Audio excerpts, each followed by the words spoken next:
Her tiny hands trembled as she pushed the plate away, whispering through tears, "I can't eat this anymore." The restaurant grew quiet, people staring, some with pity, some with judgment.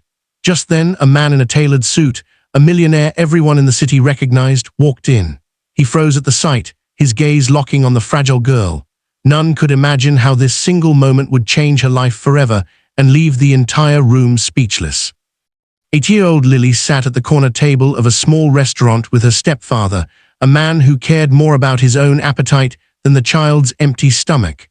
Before her sat a plate of stale bread and watery soup, the cheapest item on the menu.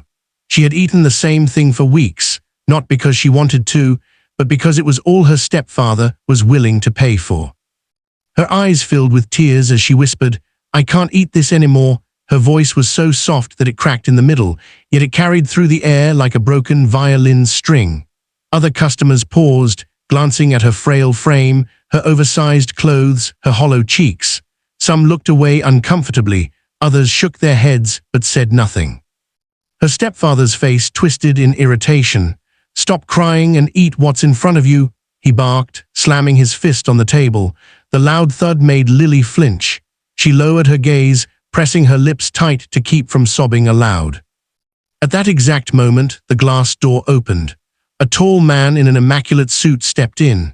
He was known by many, Ethan Carter, a self-made millionaire, respected for his business empire, but also admired for his rare humility. He had come to grab a quick coffee, but what he saw made his heart sink. Ethan stopped in his tracks, watching the little girl's trembling shoulders. Something inside him stirred, a memory, perhaps, of his own childhood when hunger was not a stranger. He quietly approached the counter, ordered his drink, but his eyes never left the girl. When the stepfather raised his voice again, mocking Lily for being ungrateful, Ethan could no longer stay silent.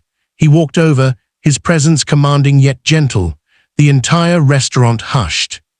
Kneeling beside the girl, he asked softly, "Why aren't you eating, sweetheart?" Through tears, Lily whispered, "Because it tastes the same every day, and I'm so hungry for something else." Her voice was fragile but honest. Ethan's chest tightened. He turned to the waiter and said calmly, "Bring her the best meal you have, steak, dessert, and fresh juice, and make it quick." The stepfather scowled. "Who do you think you are?" Ethan's eyes hardened. A man who can't watch a child suffer while everyone else pretends not to see. The room filled with murmurs.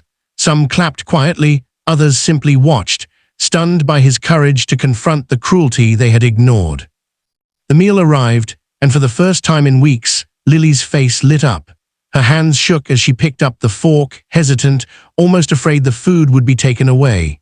Ethan encouraged her with a nod, and she finally took a bite.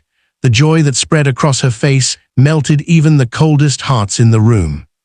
Her stepfather, embarrassed by the attention, muttered excuses. "She exaggerates. Kids these days don't appreciate what they have." But no one believed him anymore. The truth was written in Lily's tears and empty cheeks. Ethan leaned forward. "Do you go to school?" he asked gently. Lily shook her head. "Not anymore," he said. "It costs too much." The silence that followed was heavy. Ethan looked at the man with controlled anger. "Every child deserves love, dignity, and a chance at education, and if you won't provide it, someone else will." The stepfather laughed mockingly. "And who's going to do that? You." Ethan stood tall. "Yes, me." His voice was steady, but his conviction was unshakable. He took out his business card, handing it to Lily with a warm smile. "From today, you don't have to worry. I'll make sure you eat, study, and grow into everything you're meant to be." Gasps filled the restaurant. Some whispered that it was impossible, that it was just words, but the look in Ethan's eyes silenced all doubt. The stepfather, realizing he was outnumbered by truth and compassion, pushed his chair back and stormed out. The door slammed behind him, but no one cared. All eyes were on Lily, who sat stunned, tears rolling down her cheeks, not from hunger this time, but from hope. Ethan placed a reassuring hand on her shoulder. "You are not alone anymore." The audience, the whole restaurant, erupted in quiet applause. Some people even stood up, moved by what they had witnessed. What began as a moment of despair had turned into a symbol of kindness and courage. From that day forward, Lily's life took a new path. Ethan kept his promise, supporting her schooling, giving her a safe home, and showing her that the world wasn't only cruel, but also filled with people willing to stand up for what's right. And for everyone in that restaurant, it was a day they never forgot, a reminder that sometimes the smallest cry for help can awaken the greatest act of humanity. Kindness is not measured by wealth, but by the courage to act when others stay silent. Sometimes, all it takes is one heart willing to care, to change a child's destiny forever.